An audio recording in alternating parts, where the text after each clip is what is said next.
ஜெபம் செய்வோம். எங்கள் அன்பின் பிதாவே, கர்த்தராகிய இயேசு கிறிஸ்துவின் மூலம் உம்மண்டலே வருகிறோம். தந்தையே, எங்கள் பிதா குமாரன் பரிசுத்த ஆவியானவரே, மூவராய் ஒன்றாய் இருக்கிறவராகவே இருக்கிற எங்கள் தகப்பனாகிய ஆட்டுக்குட்டியானவரே, இந்த நாளிலே நீர் எங்களுக்கு ஆயத்தம் படித்திருக்கிற மன்னாவை நீர் தந்தை எங்கள் கிறிஸ்துவின் தகப்பனாகிய ஆவியானவர் மூலமாய் எங்களுக்கு தந்தருளுவீராக. ஏதோ ஒரு வசனத்தை எடுத்தோம், வாசித்தோம், அதை சொன்னோம் என்கிறது ஆண்டவரே அல்ல. எங்கள் தேவாதி தேவன் தருகிறதை எங்கள் ஆவியானவர் தகப்பனதை எங்களுக்கு வாங்கி தரும்படியாய், எங்களுக்கு அது போதித்து தரும்படியாய் உம்மிடத்திலே மன்றாடுகிறோம். வாரும் ஆவியானவரே, தகப்பனே வாரும். கிறிஸ்து இயேசுவின் நாமத்தினாலே உம்மை பாதம் பணிந்து அழைக்கிறோம். ஆண்டவரே, நீரே பொறுப்படுத்தி கொண்டு இந்த ஆராதனை வேளையிலே ஆண்டவரே, இந்த போதிக்கிற வேளையிலே நீரே போதிப்பீராக. மண்ணோட்டை மறைத்து கொள்ளும் மாம்சமும் இரத்தமும் ஆண்டவரே, நீர் வேதத்திலே கூடாதவைகள் ஒன்று கூட ஆண்டவரே வேதத்துக்கு புறம்பானது ஒருபோதும் இராதபடி தகப்பனாகிய இயேசு கிறிஸ்துவின் நாமத்தின் அக்கினினாலும் இரத்தத்தின் அக்கினினாலும் என்னிலே வேரோடு சுட்டரிக்கப்பட்டு சுட்டரிக்கப்பட்டு சுட்டரிக்கப்பட்டு சுட்டரிக்கப்பட்டு சுட்டரிக்கப்பட்டு போவதாக. எங்கள் தகப்பனாகிய இயேசு கிறிஸ்துவின் நாமமும் இரத்தமும் வார்த்தையும் வசனமும் உம்முடைய அபிஷேகமும் கிருபா வரங்களும் சாரமும் சத்துவமும் உம்முடைய வல்லமையும் வெளிச்சமும் அக்கினியும் பலனும் என்னையும் உம்முடைய பிள்ளைகள் யாவரையும் ஆண்டு கொள்வதாக. எங்கள் திரியேக தேவனுடைய நாமம் மட்டுமே மகிமைப்படுவதாக. இயேசு கிறிஸ்துவின் மூலம் ஜெபிக்கிறோம் பிதாவே. ஆமேன், ஆமேன். கர்த்தருடைய நாமத்திற்கு ஸ்தோத்திரம். கர்த்தராகிய தேவன் நமக்கு அநேக நாட்களாய் கர்த்தர் நமக்கு அவர் வார்த்தையில் உண்மை உள்ளவர். அவர் வார்த்தையில் உண்மை உள்ளவர். உண்மை உள்ளவர். அவர் ஒவ்வொருவர் வாழ்க்கையிலும் அவர் உண்மை உள்ளவர்.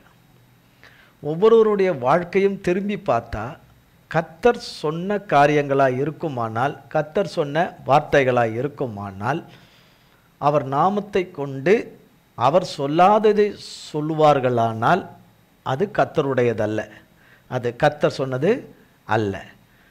கர்த்தர் தம்முடைய ஆவியிலே தம்முடைய நாமத்தினாலே அவர் சொன்ன வார்த்தைகள் அவருடைய பிள்ளைகளுக்கு இருக்குமானால் அந்த வார்த்தையை யாரும் செல்லாமல் போக பண்ணவே முடியாது. அந்த வார்த்தையை யாரும் அழிக்கவே முடியாது. அது ஒருவராலும் அழிக்க முடியாது. அது சாத்தானும் அவனோடு கூட விழுந்து போன சேனைகளும் அவனுக்கு விற்று போட்டவர்களுடைய கைக்கூலிகளாலும் அதை அழிக்கவே முடியாது. தடைகளை உண்டு பண்ணலாம், தட்டுதல்களை உண்டு பண்ணலாம், முடக்கங்களை கொண்டு வரலாம். கர்த்தரை அறிந்தோம் ருசித்தோம் என்று சொல்லுகிறவர்கள், கர்த்தருடைய அநேக நன்மைகளை கண்டவர்கள், அதிசயங்களை கண்டவர்கள், கர்த்தர் சொன்ன நல்வாக்குகள் நல்ல வார்த்தைகள் அவர்கள் வாழ்க்கையில் நிறைவேறினவர்கள் கூட தடம் புரளுவார்கள். அந்த தடைகளும் அந்த முட்டுக்கட்டைகளும் சத்துரு கொண்டு வரும்போது, நாம் இதுபரியந்தமும் சந்திக்காத வகையில் அதை கொண்டு வரும்போது நாம் கர்த்தரை மெய்யாகவே ருசித்தவர்கள் அறிந்து கொள்ளலாம். ஏன் தடையை உண்டு பண்ண வேண்டும், ஏன் முடக்கத்தை கொண்டு வர வேண்டும், ஏன் காலதாமத்தை கொண்டு வர வேண்டும். கர்த்தரை குறித்து அநேகர் சொல்லுவார்கள், இப்படி சொன்னார்கள், அப்படி சொன்னார்கள், அங்கே ஜெபித்தோம், இங்கே ஜெபித்தோம், கர்த்தர் இப்படி சொன்னார், அப்படி சொன்னார் என்று. அதையெல்லாம் வளர்ந்து வராதவர்கள் எடுத்துக்கொள்வார்கள். வளர்ந்து வருகிறவர்கள், கர்த்தருடைய கிருபையினாலே வளர்ந்து வருகிறவர்கள் அதை கேட்பார்கள், வாங்கி கொள்வார்களே தவிர அதை பிடித்து கொள்ள மாட்டார்கள். அதை பிடித்து கொள்ள மாட்டார்கள். ஏனென்று சொன்னால் சடிதிலே தடம் உருளுவார்கள், சடிதிலே தடம் உருளுவார்கள். ஏனென்று சொன்னால் சத்ருவானவன் எப்படியும் தேவ பிள்ளைகளை மனமடைவாக்கி கொண்டே வர வேண்டும். கர்த்தர் சொன்னதாக இருக்காது, இது கர்த்தர் சொன்னதாக இருக்காது, இது கர்த்தர் கொடுத்த வாக்குத்தத்தமாக இருக்காது, இது கர்த்தருடைய நடத்துதலாக இருக்காது. கர்த்தராக இருந்தால் இப்படியெல்லாம் கொண்டு போக மாட்டார். ஏன்னா அவர்களுடைய குறுகின மனப்பான்மை, குறுகின எண்ணங்கள், அதுக்குள்ளே இருக்கிற பிரச்சனைகள், அதுக்குள்ளே இருக்கிற சீரியஸ்னஸ், அதுக்குள்ளே இருக்கிற இயலாமைகள், முடியாமைகள் இவர்கள் அவர்களை வேதளிக்கும்படி செய்திடும். ஆனால் கர்த்தருடைய கிருபையோ, கர்த்தருடைய கிருபையின் பலனோ, கர்த்தருடைய ஆவியானவர் இடைபடுவாரானால் அந்த தடைகளை எல்லாம் அவர் நாமத்தினாலே நாம் சொல்லுவோம் அடிக்கடி. லூக்கா 10:19, இதோ சர்ப்பங்களையும் தேள்களையும் மிதிக்கவும் சத்ருவின் சகல வல்லமையும் மேற்கொள்ளவும் நான் உங்களுக்கு அதிகாரம் கொடுக்கிறேன். சர்வ அதிகாரம் உடைய அத்தாரிட்டி கர்த்தர் சர்வ வல்லம் உள்ள தேவன்.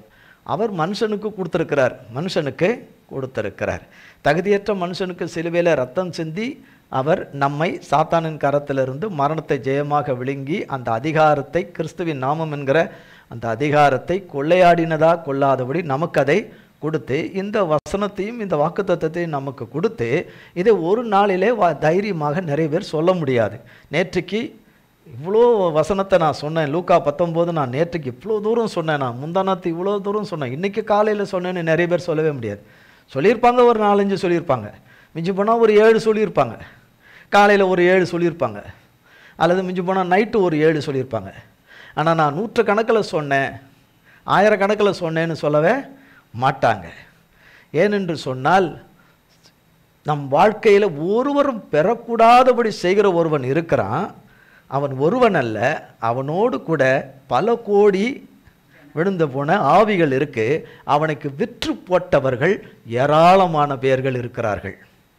இவர்கள் எல்லாமே தேவ சித்தத்துக்கு எதிராக நிற்கிறவர்கள். தேவனுடைய கிருபையும் இரக்கத்தையும் தயவையும் மன்னிப்பை பெற்றுக்கொண்ட பிள்ளைகளை இதிலே சேர்த்து விடுவார்கள். இந்த வஞ்சகத்திலே, இந்த சூதிலே, பொல்லாப்பிலே சேர்த்து விடுவார்கள்.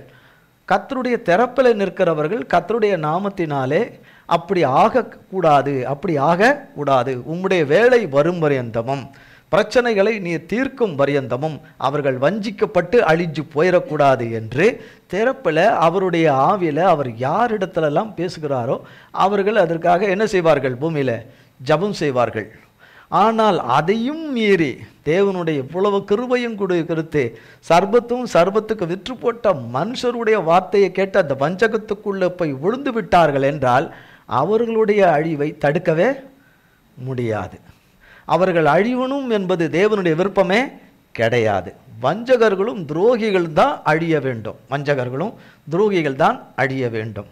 அதிலே பாவமறியாத பிள்ளைகள், நன்மை செய்த பிள்ளைகள் அழியவே கூடாது. ஆனால் போகிற போக்க பார்த்தால் அவர்கள் அழிவதற்குரிய மிக நெருக்கத்திலே போகிறார்கள் என்பதுதான் அறியப்படுது. அவர்கள் அந்த அழிவை நோக்கித்தான் போகிறார்கள் என்று. ஏனென்று சொன்னால், பிரச்சனையில் இருக்கிறவர்கள் கர்த்தரை நம்பி இருக்கிறவர்களை கர்த்தர் பிரச்சனைக்கு வேறாக இருக்கிறதை அழித்து மீட்டெடுத்துருவார். கர்த்தர் மீட்டெடுத்துருவார். ஆனால் பொல்லாப்புக்கு பக்கம் சேர்ந்து பொல்லாப்பின் பக்கத்தில் இருந்து அது நீதி என்று நினைத்து, அது நியாயம் என்று நினைத்து, சூழ்நிலை நிமித்தமாக யுத்தத்தில் கலக்கிறவர்கள் தங்கள் சடிதில் வருகிற ஆபத்தை அவர்கள் அறியாதபடி அவர்கள் அந்த ஆபத்துக்குள்ளே கடந்து போய்விடுவார்கள். நமக்கு இருக்கிற பிரச்சனைகள், பண கஷ்டங்கள், மன கஷ்டங்கள், குழந்தை இல்லாத பிரச்சனைகள், வேலை இல்லாத பிரச்சனைகள், வியாபாரம் இல்லாத பிரச்சனைகள், ஆத்துமாக்கள் இல்லாத பிரச்சனைகள், இதெல்லாம் கர்த்தரை நம்பி இருக்கிறவர்களுக்கு கட்டாயம் தீர்ந்துடும். எல்லாத்தையும் கர்த்தர் குறித்து வச்சு தான் நடத்துவார். தவறு செய்வது மனிதனுடையது, தவறு செய்யாதவர் கர்த்தர். தவறு செய்கிறவன் மனிதன். அது யாராக இருந்தாலும் சரி, என்ன உள்பட யாராக இருந்தாலும் தவறு செய்கிறவன் மனிதன், தப்பு செய்கிறவன் மனிதன். தவறு வழிக்கு விடுகிறவன் மனிதன் வழிக்கு விழவே கூடாது என்று சொல்லுவார்கள். கிடையாது. முதல் குடும்பத்திலிருந்து இன்னைக்கு வரைக்கும் வழிக்கு விழாதவர்களே கிடையாது.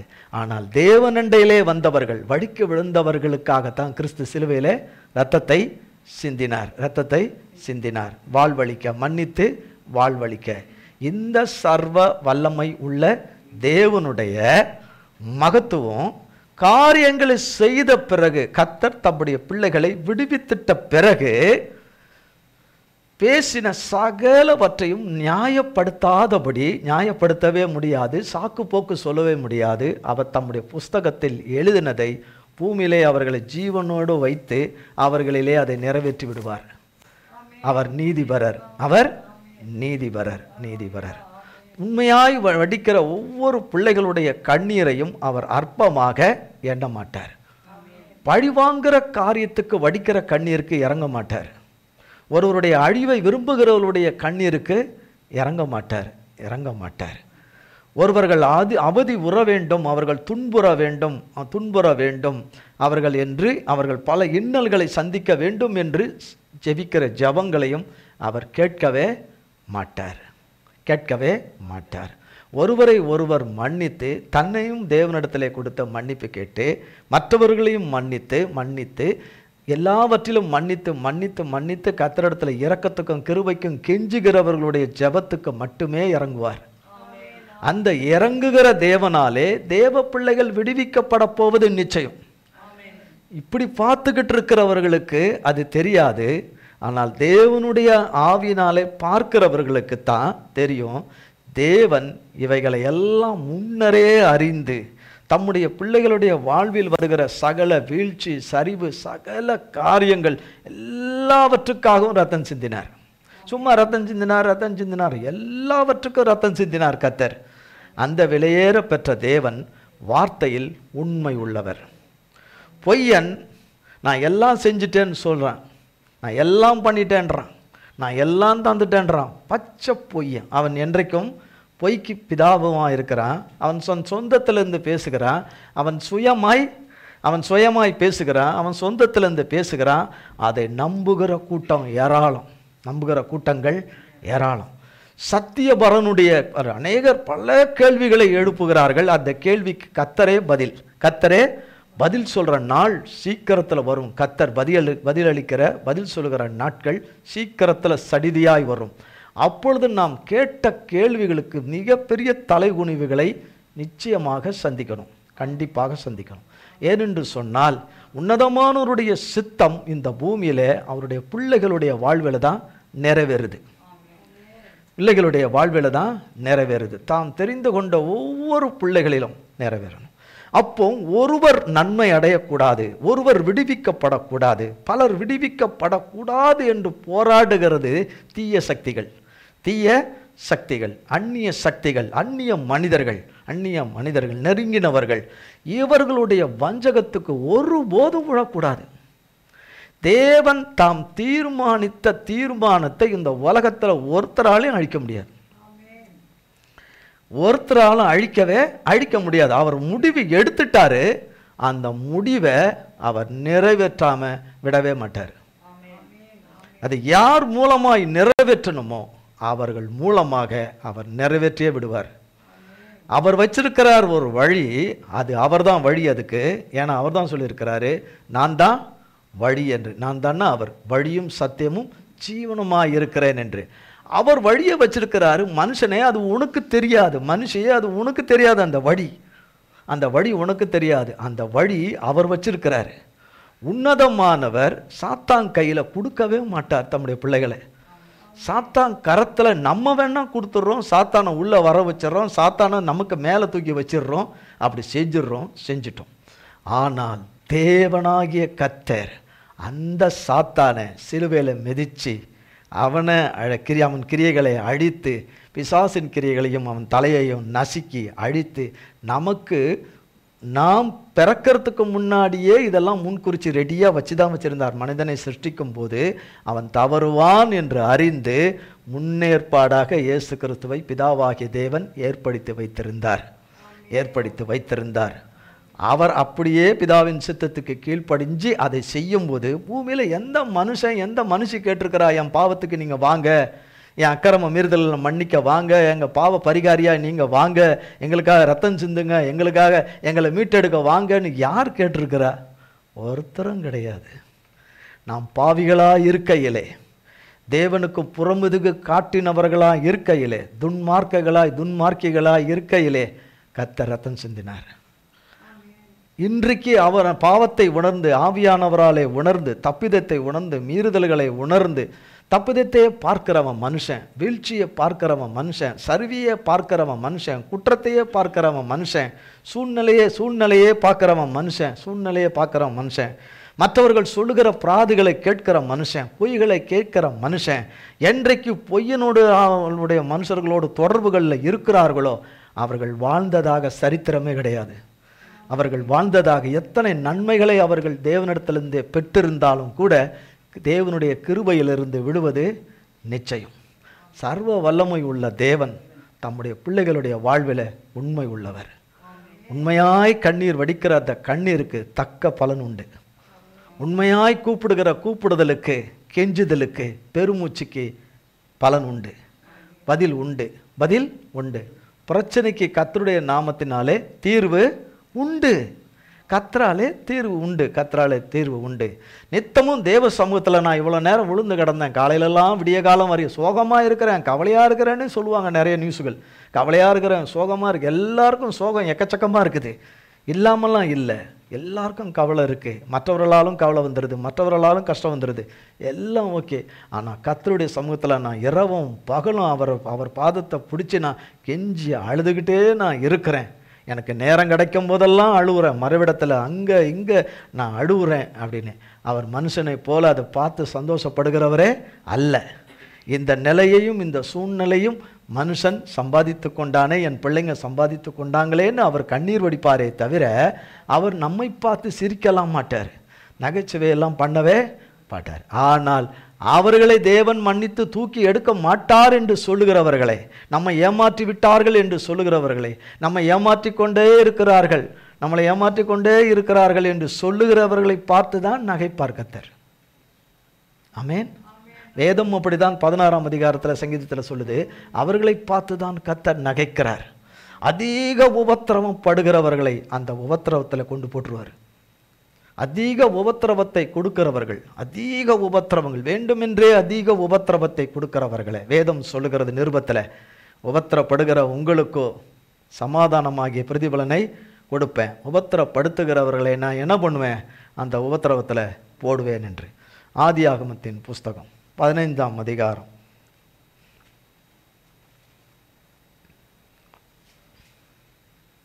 1ஆம் வசனம்.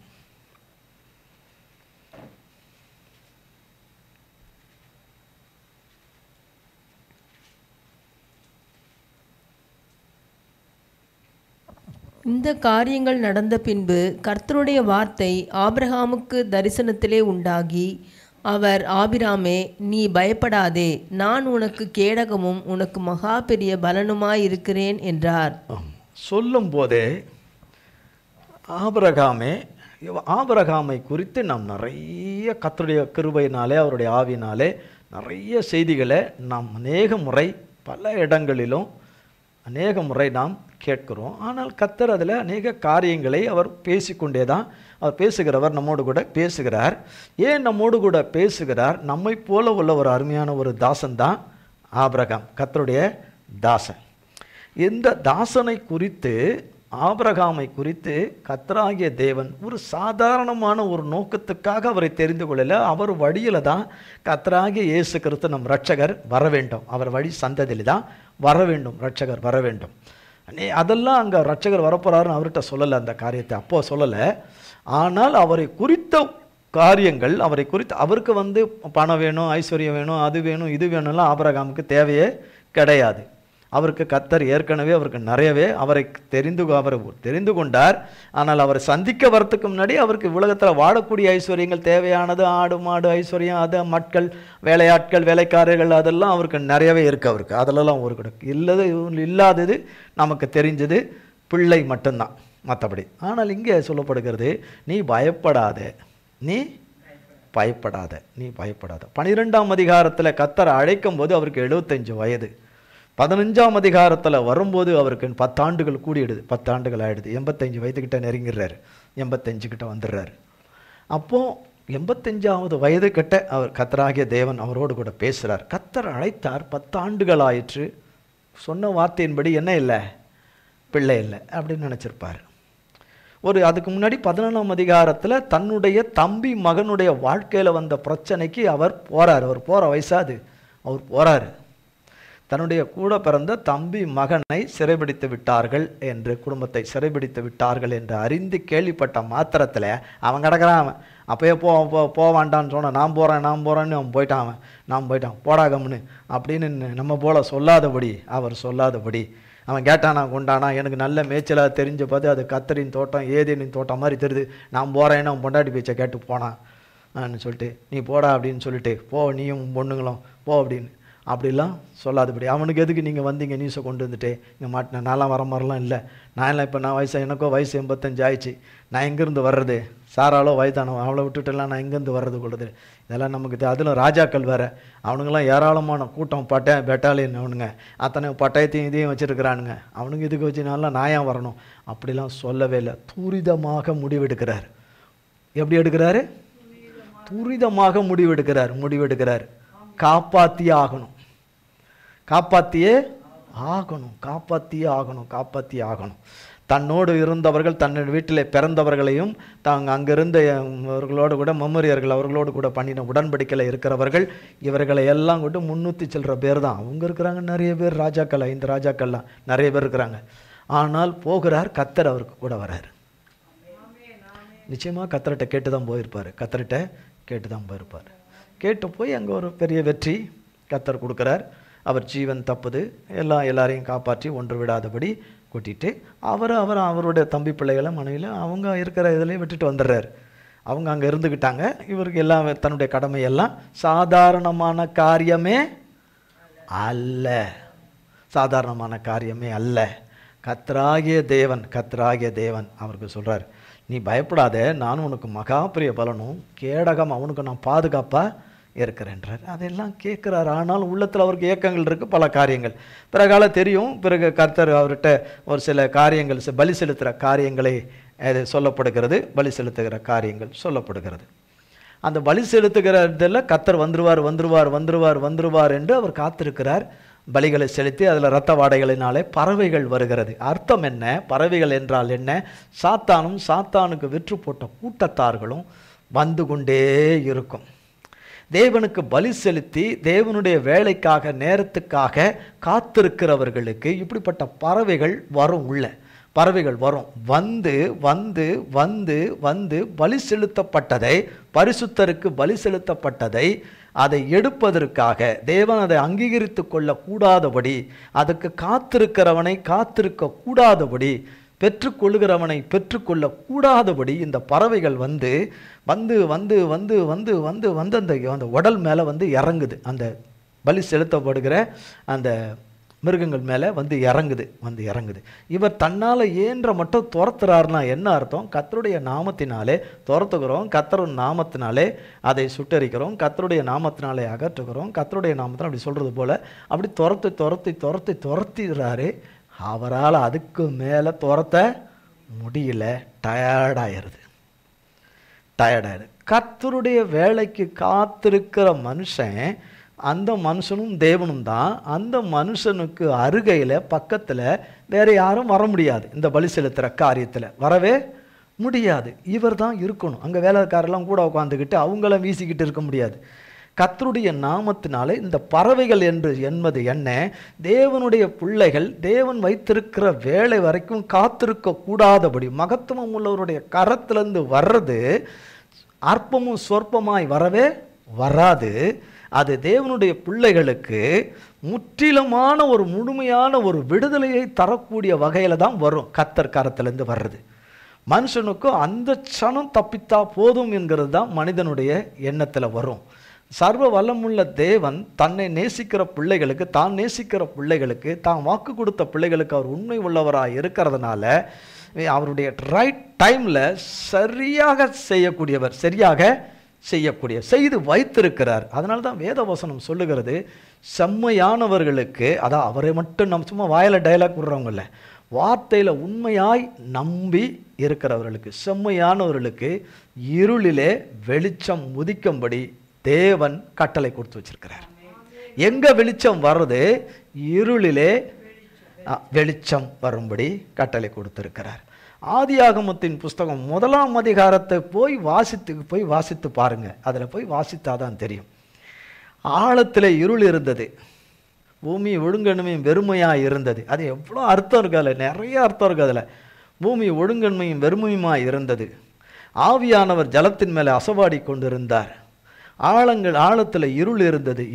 ஆனால் ஆவியானவர் என்ன செய்து கொண்டிருந்தார்? அங்கேயே தேவனுடைய கிருபையும் இரக்கத்தையும் 1ஆம் அதிகாரத்திலே பார்த்துடலாம். ஆவியானவர், மகனே மகளே, ஆவியானவர் அசைவாடுகிறார். உனக்கு பார்க்க கண்ணு இல்லை, ஆவியானவர் அசைவாடுகிறார். இந்த அசைவாடுகிற ஆவியானவர் எதுக்காக?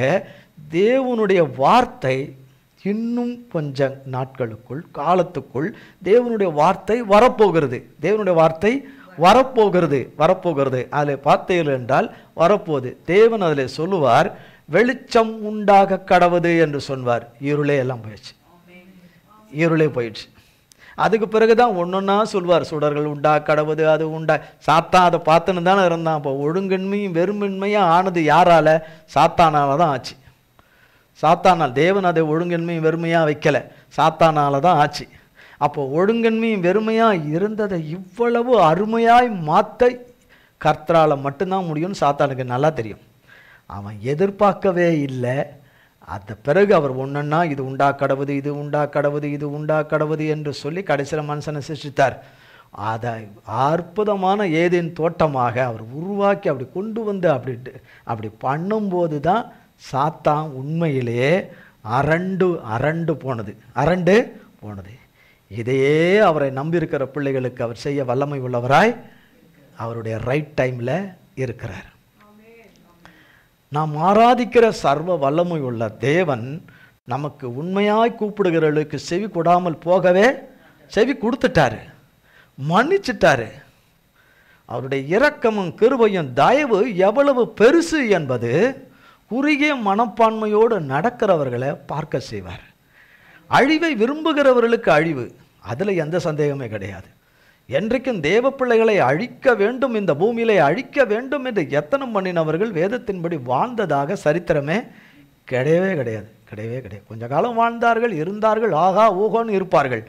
ஆனால் சடீதில் அவர்களுக்கு சம்பவிக்க போகிறதையும் தேவன் சஸ்பென்ஸாக வச்சு தான் நிறைவேற்றுவார். அதில் தேவனுடைய நல்ல பிள்ளைகள் அழிஞ்சிடக்கூடாது. தேவனுடைய அருமையான பிள்ளைகள் சர்வத்தின் மனுஷருடைய வஞ்சகத்திலே அழிஞ்சிடக்கூடாது. உலகத்தின் ஐஸ்வர்யம் காரியம் நிச்சயமாக தேவனால் சந்திக்கப்படும். ஒவ்வொருவருக்கும் விசுவாசம் மிகப்பெரிய அளவில் பரீட்சிக்கப்படும். அவர்களை தெரிந்து கொண்ட நோக்கத்தின் அளவுக்கு தக்கதாக பரீட்சிக்கப்படும். யார் போன வாரம் அழுதார்களோ எனக்கு தெரியாது.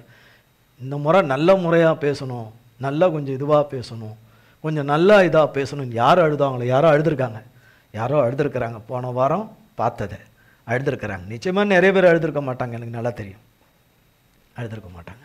ஆனால் ஒரு சிலர் அழுதுருக்காங்க, உண்மையாக அழுதுருக்கிறாங்க. அதே பலவீனம் இருக்குது, அதே இது இருக்குது. ஆனால் ஆவியானவர் இருக்கிறார். எத்தனை ஆயிரக்கணக்கில் டிசப்பாயின்மெண்ட்டு, அதில் ஒருவர் இருக்க முடியுமானால் அது கர்த்தரால் மட்டும்தான். ஆனால் அந்த டிசப்பாயின்மெண்ட்டு நிரந்தரம் கிடையாது. என் மக்களே, அந்த டிசப்பாயின்மெண்ட்டு நிரந்தரமே கிடையாது. உபத்திரப்படுத்துங்க, எவ்வளோ படுத்துங்க, ஆனால் அது தெரிஞ்சு படுத்துகிறதற்கு நிச்சயமாக தேவனிடத்திலிருந்து வரும். தேவன் தம்மை நேசிக்கிற பிள்ளைகளை நிச்சயமாக விடுவிச்சிருவார்.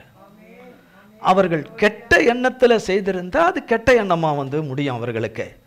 ஆனால் நல் எண்ணத்தில் பாடுபடுகிறவர்கள், நல் எண்ணத்தினாலே உபத்திரப்படுகிறவர்களுக்கு நன்மையின் பலனை கொடுப்பார் கர்த்தர்.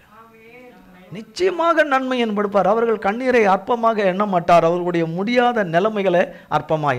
ஆனால் சந்தர்ப்பத்தை சாதகமாக்கி கொண்டோம் என்று சொல்லுகிறவர்கள் நிச்சயமாக ஜீவனுள்ளோ தேசத்திலிருந்து அறுப்புண்டு போவது நிச்சயம். கர்த்தருடைய நாமத்தினாலே அறுப்புண்டு போவது நிச்சயம். தேவன் ஏதோ சும்மா தேவனிடத்தில் விளையாடவே முடியாது என்பதை அநேக வருஷங்களை கற்பித்திருக்கிறார். நன்றாக உணர வச்சு கற்பிச்சு, அவரிடத்தில் விளையாடவே முடியாது. அநேகர் விளையாடி விட்டார்கள், விளையாடிக்கொண்டே இருக்கிறார்கள். விளையாட்டு சீக்கிரத்தில் முடியும். கர்த்தர் வச்சிருக்கிற நாளில் சீக்கிரத்தில் முடியும். சீக்கிரத்தில் அவர் தெரிந்து கொண்ட நாளில் தம்முடைய சனத்தை விடுவிப்பார். பேசுகிறவர்கள் எவ்வளவு வேணாலும் கேள்வி கேட்டு பேசட்டும், பதிலளிக்கக்கூடிய நாள் கர்த்தரிடத்தில் வருது. அன்றைக்கு தேவனை அவர்கள் சந்தித்தே ஆக வேண்டும். என்னென்ன விதங்களிலே சந்திப்பார் என்று பார்க்க வேண்டும். தேவன் சந்திப்பார் என்று அப்படி நேரடியாக அப்படி வந்து நிற்கிறது இல்லை. ஒவ்வொரு காரியத்திலும் ஒவ்வொன்றிலும் தேவன் இப்படி குறுக்கலை நிற்கிறத அப்போ அப்பொழுது பார்ப்பார்கள். சர்வ வல்லமுள்ள தேவன் வழக்காடுகிறார், மீட்பர் வழக்காடுகிறார். எரேமியா 50ஆம் அதிகாரத்தில் வாக்கு கொடுத்த தேவன் உண்மை உள்ள தேவன். அப்பொழுது தெரியும். ஆனால் அது அநேக வருஷங்களுக்கு செல்லும். உலக பிரகாரமாக ஜீவனம் பண்ண முடியாது இருக்கிற கஷ்டத்தை காட்டில் அது 7 மடங்கு இருக்கும். அது 7 மடங்கு இருக்கும். யார் சம்பாதித்தது? அவரவர்கள் வாயின் வார்த்தைகளும் சர்ப்பத்தின் மனுஷர்களுக்கு செவி கொடுத்ததினாலே அவர்கள் சம்பாதித்தது என்பதை அந்நாளிலே அவர்கள் அறிந்து கொள்வார்கள். அவர்கள் அறிந்து கொண்டாலும் அது அவர்களை விட்டு அநேக வருஷங்கள் நீங்காமல் இருக்கும். அநேக வருஷங்கள் நீங்காமல் இருக்கும். அதை அவர்கள் காண்பார்கள். இங்கே பார்த்தீங்கன்னா விரட்டிக்கிட்டே இருக்கிறார் ஆபிரகாம். கர்த்தருக்கு இறக்கம் இல்லையா? என் மகன், என் தாசன் நான் சொல்கிறதெல்லாம் கேட்டு உற்றார் உறவினர் எல்லாம் கம்ப்ளீட்டாக சகலத்தையும், அந்த பாவ இடத்தையும் அந்த பாவ இடங்களையும் அந்த பாவ குடும்ப சந்ததிகளையும் எல்லாத்தையும் விட்டுட்டு கம்ப்ளீட்டாக வெளியே வந்தார். கர்த்தருடைய வார்த்தையை கேட்டு 12ஆம் அதிகாரத்தில் வெளியே வந்தவர் கம்ப்ளீட்டாக வெளியே வந்தார். என் சொல்லுக்கு அப்படியெல்லாம் கீழ்ப்படிஞ்ச என் மகனுக்கு நான் இத்தனை வருஷம் நான் டிலே பண்ணலாமா, இத்தனை வருஷம் டிலே பண்ணலாமா அப்படி இல்லை. அவர் ஒரு காரியம் வச்சிருக்கிறார். அவர் விசுவாசிகளின் தகப்பனாகணும். அவருக்கு பின்னாக இப்படிலாம் அவர் வச்சிருக்கிற அவருடைய பிளான் அது. அந்த பிளான் தீர்மானத்தை ஒரு மனுஷனும் என்னதான் ஜெபம் பண்ணாலும் அதை மாற்ற முடியாது. அவருடைய பிளானில் நான் இப்படி செய்து தான் உன்னை விடுவிப்பேன், இப்படி செய்து தான் உன்னை மீட்பேன், இப்படி செய்து தான் உன்னை ரட்சிப்பேன், இப்படி செய்து இப்படி நடத்தி வந்து தான் உனக்கு அற்புதம் செய்வேன், இப்படி செய்து தான் என் நாமத்தை உனக்கு மகிமைப்படுத்துவேன். அதுதான் வேதத்தில் கர்த்தர் எழுதி வச்சிருக்கிறார். நான் கர்த்தர், இது என் நாமம், என் மகிமையை வேறொருவருக்கும் அதில் எல்லாருமே வந்துடும், வேறு ஒருவருக்கும் விக்கிரகங்களுக்கும் கொடேன் என்று சொல்லிக்கிறேன். அப்போ அவர் ஒரு ஷீட் வச்சிருக்கிறார், அவர் ஒன்று கையில் வச்சிருக்கிறார். நம்மை தெரிந்து கொண்டவருக்கு தான் நம்ம மேலே எல்லா அதிகாரமும் உண்டு, நமக்கு கிடையாது. நம்மளை சிருஷ்டித்தவருக்கு நம்ம மேலே அவருக்கு மட்டும்தான் அதிகாரம் உரிமையும் உண்டே தவிர நமக்கு எந்த அதிகாரமும் உரிமையும் கிடையாது. சுயமாக எடுக்கிற காரியங்கள் கிடையாது. அப்படி எடுக்க போய் தான் பிரச்சனைகள் சிக்கிறோம், பிரச்சனைகள். அப்போ அவர் நமக்குள்ளே இருக்கிற சர்வ வல்லமுள்ள தேவன் ஒரு காரியத்தை ஒவ்வொருவரையும் ஒவ்வொரு நோக்கத்துக்காக தெரிந்து, இந்த இன்னொரு 10 இதை பார்த்துக்கிட்டு 10 அனுபவத்தை பார்த்துக்கிட்டு ஒரு 20-50 சாட்சியை பார்த்துக்கிட்டு இப்படி தான் கர்த்தர் நடத்துவார், இப்படி தான் பண்ணுவார் என்று கிடையாது. அவர் வச்சுக்கிற காரியங்கள் அநேகம். படிக்கும்போது சொல்லுவாங்க, நான் முன்னிலே செய்கிற காரியங்கள் மகா பெரியதாக இருக்கும், மகா பயங்கரமாக இருக்கும். அது என்னைக்காவது யாராவது கூர்ந்து பார்த்துருப்பாங்களா? அது அவ்வளோ பெரிய காரியமாக இருக்கும், பயங்கரமாக இருக்கும். சாதாரண ஒரு காரியத்துக்கு கொஞ்சம் காலத்தில் நம்மளால் முடியாமல் இருக்கிற காலத்திலேயே நம்மளால் எதுவுமே அவருடைய இதை அறிய முடியலையே, எங்கே பெரிய மகா பெரிய காரியங்கிறீன். அதெல்லாம் யாருக்கு எவருக்கு கர்த்தர் பூமியில் வச்சிருக்கிறாரோ இந்த பூமியில் அவர்களிலே அதை நிறைவேற்றுவார்.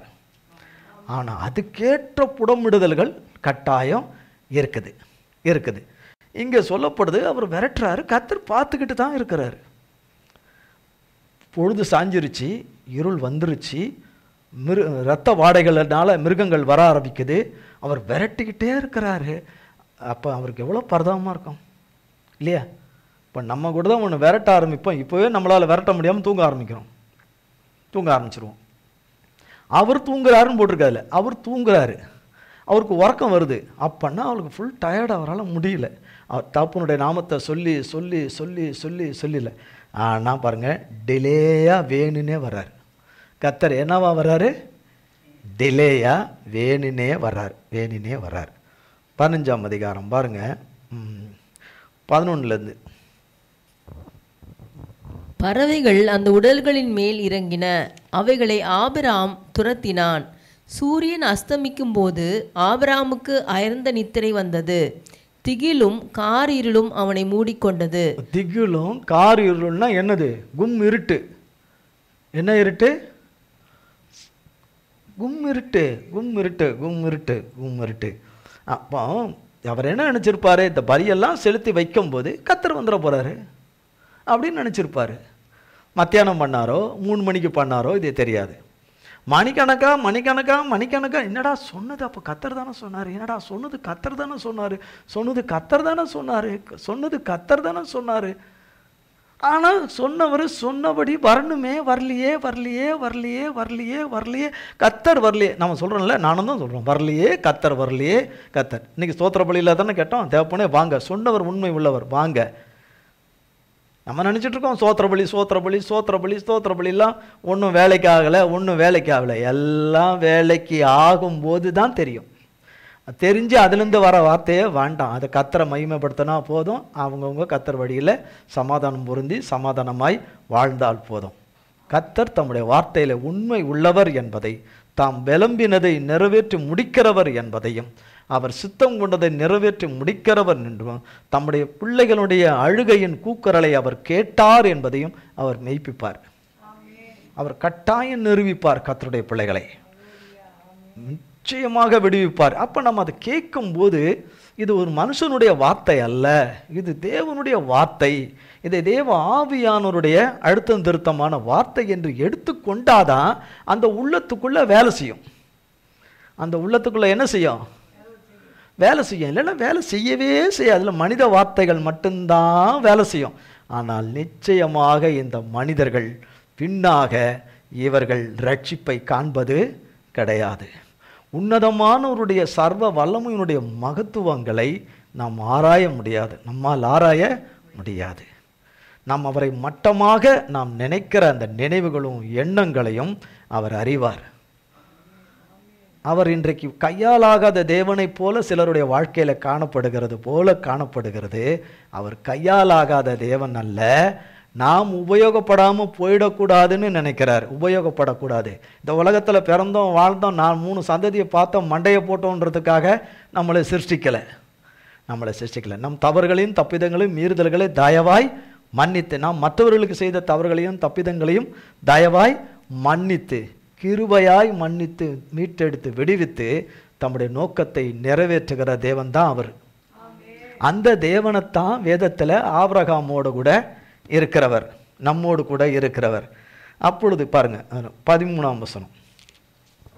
அப்பொழுது அவர் ஆபிராமை நோக்கி, உன் சந்ததியார் தங்களுடையதல்லாத அந்நிய தேசத்திலே பரதேசிகளாயிருந்து அத்தேசத்தாரை சேவிப்பார்கள் என்றும் அவர்களால் 400 வருஷம் உபத்திரவப்படுவார்கள் என்றும் நீ நிச்சயமாய் அறிய கடவாய். இப்போ இவர் கேட்கிறார், இந்த பறவைகளை துரத்தும் போது கேட்கிறார், ஆண்டவரே எனக்கு ஒரு ப்ராப்பசி சொல்லுங்க, ஆண்டவரே எனக்கு ஒரு தீர்க்க தரிசனம் சொல்லுங்கன்னு அழுகுறார். ஆபிரகாம், எனக்கு ஒரு தீர்க்க தரிசனம் சொல்லுங்க, என் சந்ததிகள்லாம் எப்படி இருப்பாங்க, என்னோட பின்னாடி சந்ததிகள்லாம் எப்படி இருப்பாங்க, எனக்கு ஒரு தீர்க்க தரிசனம் சொல்லுங்க அப்படின்னு அழுகுறார். ஆபிரகாம் அழுகுறார். கிடையவே கிடையாது. அவருக்கு தேவை ஒரு பிள்ளை, அவருக்கு தேவை ஒரு பிள்ளை, அவருக்கு தேவை, அதைத்தான் அவர் கேட்குறார். அவர் தேவை ஒரு பிள்ளை. அந்த காரியத்தை இந்த அதிகாரத்தில் இடையிலே பேசுவார், கர்த்தர் பேசுவார். திருப்பி அதை குறித்து ஏதாவது பேசினாலும் அதை குறித்து தான் பேசுவார் என்று அவர் எதிர்பார்க்குறாரு. ஆனால் கர்த்தர் சொல்கிறது அப்படியே டோட்டல் வித்தியாசம். அவர் கேட்கல, ஆண்டவரே கொடுக்க போகிற பையன் எப்படி இருப்பான், அவன் சந்ததி எப்படி இருக்கும், அவர் கேட்கவே இல்லை. ஆனால் இங்கே கர்த்தர் சொல்கிறாரு, ஆபிரகாமை நோக்கி, உன் சந்ததியார் தங்களுடையதை அல்லாத அந்நிய தேசத்திலே. அப்போ அவருக்கு எந்த தேசம் அவருக்கு தெரியும்? எகிப்து தேசம். அது அவருக்கு தெரியும், கர்த்தருக்கு தெரியும். எகிப்து தேசம். அங்கே அந்த தேசத்தில் இன்னும் ஈசாக்கு பிறக்கலை, வாக்குத்தத்தம் பண்ணின உடன்படிக்கையின் பிள்ளை பிறக்கலை. உன் சந்ததியார் பரதேசிகளாக இருப்பாங்க, அங்கே இருப்பாங்க, அந்த தேசத்தாரை சேவிப்பாங்க. அப்படின்னா என்ன அர்த்தம்? கர்த்தரை சேவிக்க மாட்டாங்க. யாரை சேவிக்க மாட்டாங்க? கர்த்தரையே சேவிக்காதபடி அப்படியே பழகி அங்குள்ளதில் கலாச்சாரம், பண்பாடு, நாகரிகமற்ற கிரியைகள், அங்கே இருக்கிற சர்பத்தின் கிரியைகள், அதனுடைய வணங்குதல், அதனுடைய இதற்குள்ளேயே கலந்துருவாங்க. அதனால் அதை சேவிப்பார்கள் என்றும் அவர்களால், யாரால? எகிப்து மக்களால், அதில் எகிப்தினுடைய அரசாங்கத்தால், அதனுடைய ஆளுகையினால, அவர்களால்னா அது அவர்களால் 400 வருஷம் உபத்திரவப்படுவார்கள் என்றும் நீ நிச்சயமாய் அறிய. இவர் 400 வருஷம் இருக்க போறாரா? ஆபிரகாம் 400 வருஷம் இருக்க போறாரா? கிடையாது.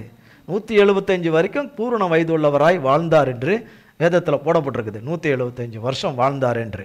அப்போ ஏன் அவருக்கு சொல்லணும்? இவர் என்ன பண்ண போறார்? ஆபிரகாம் ஜெபம் பண்ணலாம், பட் என்ன பண்ண போறார்? அந்த பிளானை மாற்ற முடியுமா என்ன? பிளானை சொல்லிட்டார் கர்த்தர். ஈசாக்கு பிறக்கலை. சாரால் கர்ப்பம் தரிக்கக்கூடிய நிலையில் இல்லை, வயதும் இல்லை, கர்ப்பம் இல்லை, அவளுக்கு எல்லாமே ரத்தம் எல்லாம் நின்று போயிற்று, எல்லாம் மாதவிட எல்லாமே நின்று போயிட்டு கர்ப்பம் செத்ததாக இருக்குது. ஆனால் பிறகு அவள் விசுவாசத்தில் பலனடைந்து, அது தேவ சித்தம், அது தேவ திட்டம், அது தேவனுடைய திட்டம் அது. அதற்கு சாரால் 100% அதற்கு கீழ்ப்படிந்தார்கள். ஒரே ஒரு இடத்துல தப்பான ஆலோசனையை கொடுத்து விட்டார்கள். கணவனை இணங்க செய்து விட்டார்கள். அவரை இணங்கக்கூடாது, அவரை இணங்கிட்டார். இதை தவிர்த்து அங்கேயும் அது இன்றைக்கு வரைக்கும் இருக்குது அந்த பிரச்சனை. அன்னைக்கு இல்லை, அன்று ஒரு இரவில் நடந்தது, இன்றைக்கு வரைக்கும் இருக்கிறது அந்த பிரச்சனை. இன்னும் எவ்வளோ காலத்துக்கு இருக்குமோ நமக்கு தெரியாது. ஆனால் அப்போ இத்தனை வருஷங்கள் இருப்பார், அதாவது கரெக்டாக 430 வருடம் கரெக்டாக பார்த்தா. அப்போ இத்தனை வருடங்கள் அவர்கள் இருப்பார் என்று நீ நிச்சயமாய் அறிய கடவாய். ஒருவேளை அதை ஜெபம் பண்ணி மாத்திரலாங்கத்திலாம் நினைக்கிறதுக்காக அப்படி சொல்லியிருப்பாரோ என்னவோ நமக்கு தெரியாது. நீ நிச்சயமாய் அறிய கடவாய் என்று சொல்லிட்டு 14ஆம் வசனம் பாருங்க, 14-15. இவர்கள் சேவிக்கும் ஜாதிகளை நான் நியாயம் தீர்ப்பேன். இவர்கள் சேவிக்கும் ஜாதிகளை நான் நியாயம் தீர்ப்பேன். என்ன பண்ணுவேன்? நியாயம் தீர்ப்பேன்னா காலி பண்ணிடுவேன்.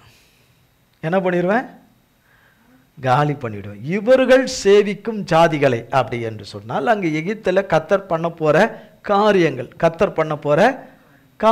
கத்தர் செய்ய போகிற மகத்தான காரியங்கள், அதில் கட்டாயம் என்ன செய்வேன்? நியாய தீர்ப்பு செய்வேன்.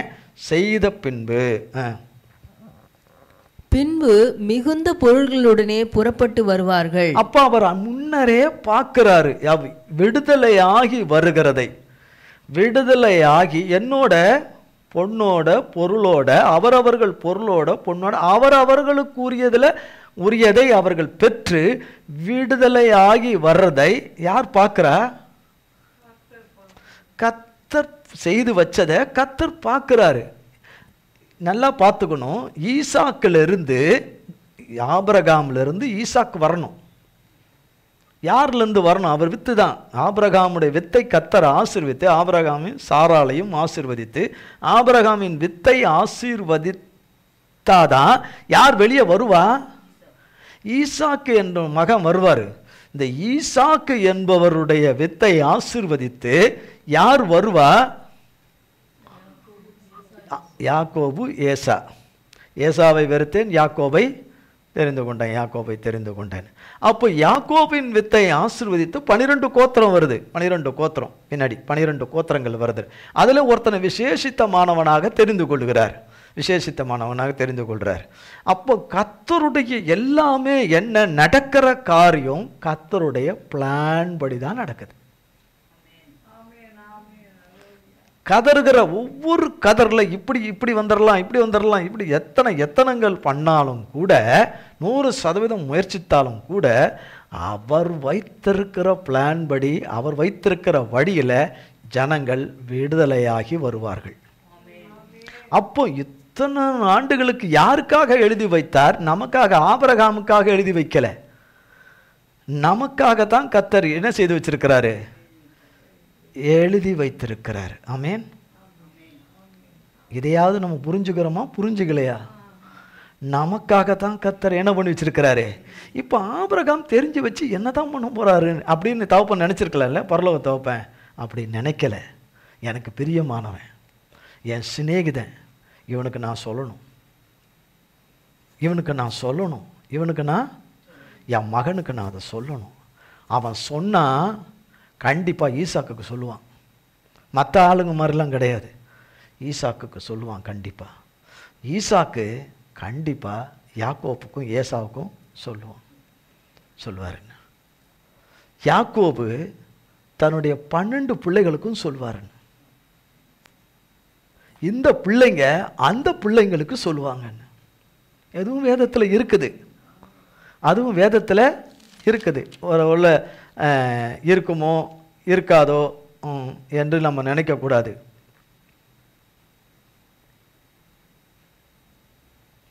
பாருங்க 18ஆம் அதிகாரம், ஆதியாகமம் 18ஆம் அதிகாரம்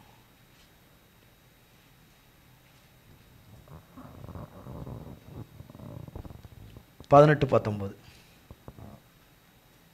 நான் செய்ய போகிறதை ஆபிரகாமுக்கு மறைப்பேனோ? கர்த்தர் ஆபிரகாமுக்கு சொன்னதை நிறைவேற்றும்படியாய் அவன் தன் பிள்ளைகளுக்கும் தனக்கு பின்வரும் தன் வீட்டாருக்கும் நீங்கள் நீதியையும் நியாயத்தையும் செய்து கர்த்தருடைய வழியை காத்து நடவுங்கள் என்று கட்டளையிடுவான் என்பதை அறிந்திருக்கிறேன் என்றார். பாருங்க, அப்படியே ஆணித்தரமா நம்ம பார்த்து நிச்சயமா சொல்ல மாட்டார். நம்மளை பார்த்து ஒருத்தரையும் பார்த்து நிச்சயமாக சொல்லவே மாட்டார். ஆனால் ஆபிரகாமை பார்த்து சொல்கிறார், இன்னும் ஈசாக்கு வரல. இன்னும் யார் வரல? ஈசாக் பிறக்கலை. இன்னும் ஈசாக் பிறக்கலை. ஆனால் சொல்கிறார், நான் செய்ய போகிறதை என் தாசனாகிய ஆபிரகாமுக்கு மறைப்பேனோ. ஆமென்.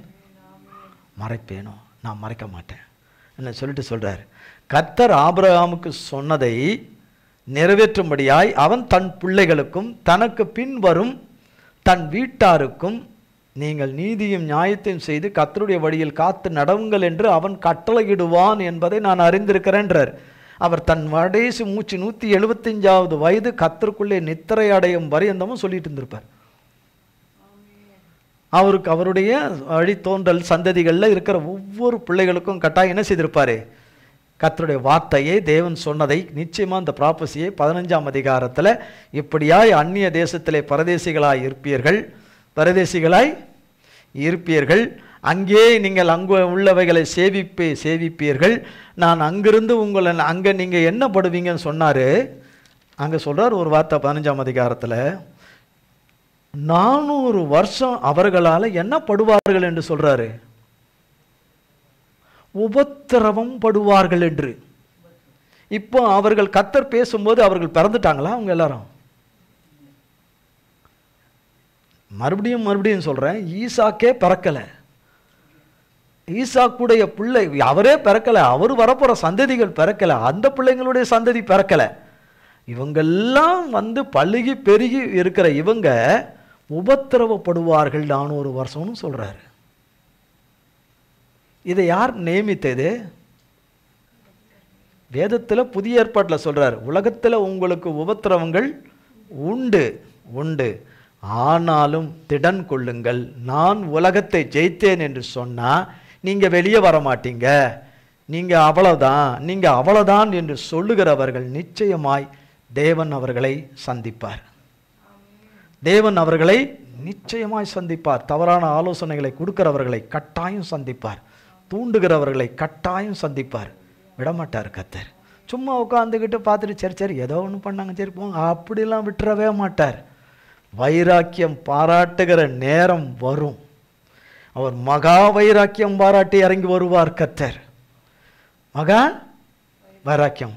வாய் என்னுடையது, நாவு என்னுடையது, உதடு என்னுடையது, மூளை என்னுடையது, சிந்தனை என்னுடையது, எண்ணம் என்னுடையது, யோசனை என்னுடையது, கரங்கள் என்னுடையது, கால்கள் என்னுடையது, பார்வை என்னுடையது, செயல் என்னுடையது சொல்லுகிறவர்களை நிச்சயமாக கர்த்தர் சந்திக்க வருவார்.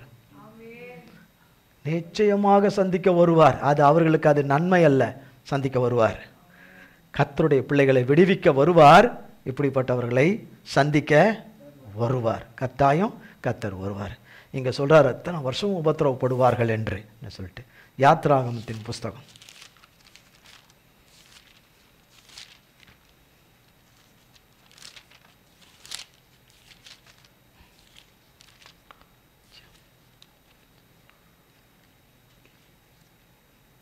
'அதுக்கு முன்னதாக ஆதியாகம் 46ஆம் அதிகாரம் 1-4 வரை.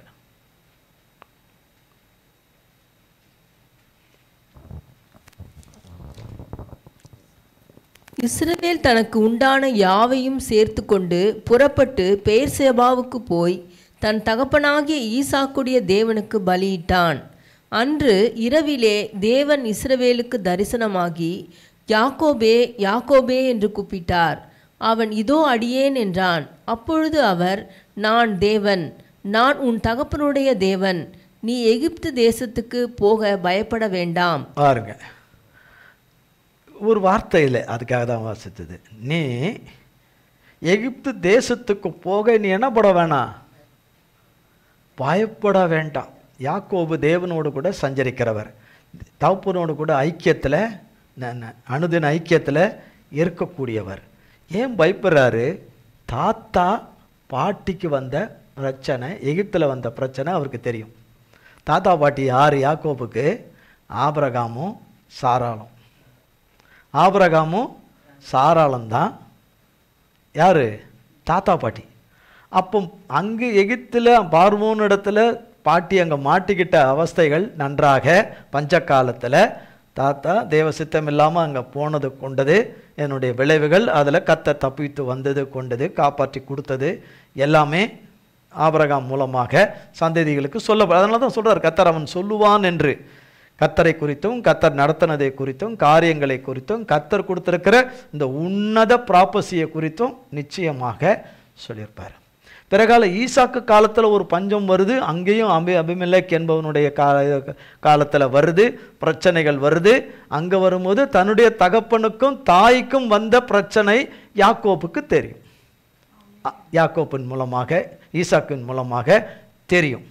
இப்படி எல்லாமே கேள்விப்பட்டிருக்கிறது. அடுத்தது தாத்தா சொல்லி தாத்தாவுக்கு தேவன், தாத்தானா ஆபிரகாமுக்கு சொல்லி இருக்கிற இத்தனை அங்கே போய் இருப்பாங்க, அங்கே போய் அடிமைகளாய் பரதேசியாக இருப்பாங்க, அங்கே சேவிப்பாங்க, அங்கே இப்படி உபத்திரவப்படுவாங்க, நான் அங்கே அவர்களை நான் நியாயம் தீர்த்து உங்களை பொண்ணோடும் பொருளோடும் நான் உங்களை என்ன செய்வேன், விடுவித்து கூட்டிகிட்டு வருவேன்னு சொல்லியிருக்கிற காரியங்களை எல்லாமே மனதுக்குள்ள ஆழமாக வச்சிருக்கிறார் யாக்கோபு. இப்போ எங்கே போகணும் இவர் இப்போ எங்கே போகணும்? எகிப்துக்கு போகணும். எங்கே போகணும்? எகிப்துக்கு இவர் போகணும். ப்ராப்பசி கர்த்தர் சொன்னது எப்படி நடக்குது? ஒன் பை அதுக்கு முன்னாடியே ஒருத்தரை அனுப்பிட்டார், இவருடைய மகனை ஒருத்தரை அனுப்பிட்டார், யோசேப்பை அனுப்பிட்டார், அங்கே பிளான் படியே தான் எல்லாமே அவருடைய வழிகளில் நடத்தி, அதான் போன வாரம் அதுக்கு முந்தின வரலாம் பார்த்தது. இது எல்லாம் நமக்கு தெரியறதுக்காக தான் எழுதி வைத்திருக்கிறார். அப்போ இந்த பாதையில் எல்லாம் போய் அங்கே என்ன செய்கிறாரு? அங்கே கொண்டு போய் அவரை செட் பண்ணி உட்கார வச்சிட்டார். அவர் எங்கே இருக்கிறார்? இப்போது எகிப்தில் இருக்கிறார். கர்த்தருடைய வார்த்தை என்ன? அவர்கள் அங்கே இருப்பார்கள் என்று. இப்போ மொத்த ஃபேமிலி 75 பேரும் இப்போ புறப்பட்டு எங்கே போனோம்? அப்போ கர்த்தருடைய திட்டத்தின்படி நகர்த்துதல் நகர்ந்து போகிறது. இப்போ இதெல்லாம் நடந்து கொண்டிருக்கும் போது ஆபிரகாம் உயிரோடு இருக்கிறாரா இல்லையா? பூமியில் உயிரோட இல்லை. நிச்சயமாக ஈசாக்கா இருந்திருக்க மாட்டார். இல்லை, அவங்க இல்லை. ஆனால் யார் வார்த்தை வாழ்ந்து கொண்டிருக்குது? யார் உயிரோட இருந்துக்கிட்டே இருக்கிறா? கர்த்தர் சொன்னவருடைய வார்த்தை வாழ்ந்து கொண்டு ஜீவித்து கொண்டிருக்கிற வார்த்தை. நீ அதை அவமாக்க முடியுமா? நீ எவ்வளவு எத்தனம் பண்ணி எவ்வளவு கொடூரமான காரியங்களை கையாண்டாலும் அது அழிந்து போகுமே தவிர கர்த்தர் சொன்னது மட்டும்தான் நிலை நிற்கும்.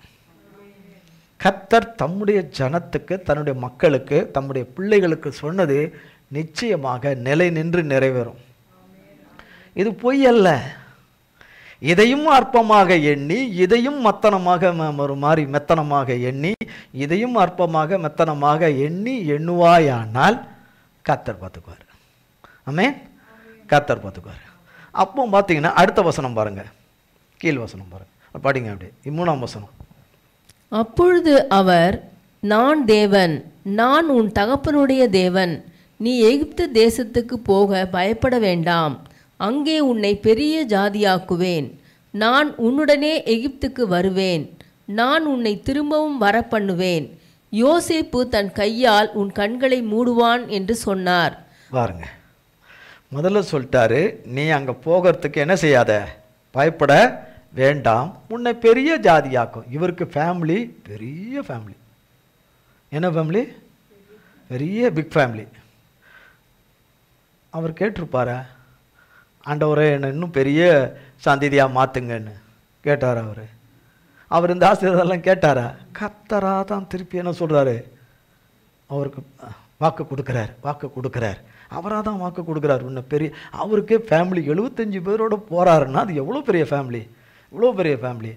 அதையே கர்த்தர் என்ன சொல்கிறாரு, உன்னை பெரிய ஜாதி ஆக்குவேன். ஆபிரகாமுக்கு சொன்னது, ஈசாக்குக்கு சொன்னது, யாக்கோப்புக்கு சொன்னது, திரும்பவும் யாக்கோப்புக்கு சொல்கிறார், உன்னை பெரிய ஜாதி ஆக்குவேன்னு சொல்கிறார். ஆண்டவரே, எனக்கு ஏற்கனவே ஏராளமாக தாராளமாக எல்லாமே இருக்குது, சகலமும் நீங்கள் எல்லா விதத்தில் என்ன ஆசீர்வதிச்சு வச்சுருக்கீங்க.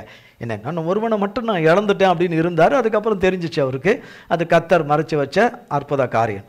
இப்போ அதுவும் எனக்கு கிடச்சிருச்சு. எனக்கு எல்லாமே கர்த்தரால் என்ன செய்யுச்சு, நீங்கள் எல்லாமே கிடச்சிருச்சு அப்படின்னு. ஆனால் ஒரு வார்த்தை கர்த்தர் ஒரு வார்த்தை சொல்கிறார், நான் உன்னுடனே எகிப்துக்கு என்ன செய்வேன், வருவேன். இங்கே எப்படி உன்னோட இருந்தேனோ எகிப்திலும் உன்னோடு கூட நான் என்ன செய்வேன்? நான் இருப்பேன். அதான் வருவேன்னா நான் இருப்பேன்.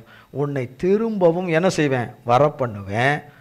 யார் உன்னுடைய பிள்ளைகள் நிறைய, அதில் யார் கையால் உன் கண்ணை மூடும்படி வைக்கிறேன் என்று சொல்கிறாருன்னா, அவர் சொல்கிறார், யோசேப்பு தன் கையால் உன் கண்களை மூடுவான். கடைசி நொடி நீ மூச்சை விடுகிற நேரத்தில் உன் கண்ணை மூடுறது அவன் தான் மூடுவான்ட்டார். ஆமென். இதுவும் ப்ராப்பசியாக கர்த்தர் என்ன சொல்கிறாரு? இப்போ சொல்லிட்டு எல்லாரும் எகிப்துக்கு வந்தாச்சு. காலங்கள் கடந்தோடுகிறது, காலங்கள் கடந்தோடுகிறது. கடைசியாக வாசித்துட்டு ஜெபிப்போம். யாத்ராகமத்தின் புஸ்தகம்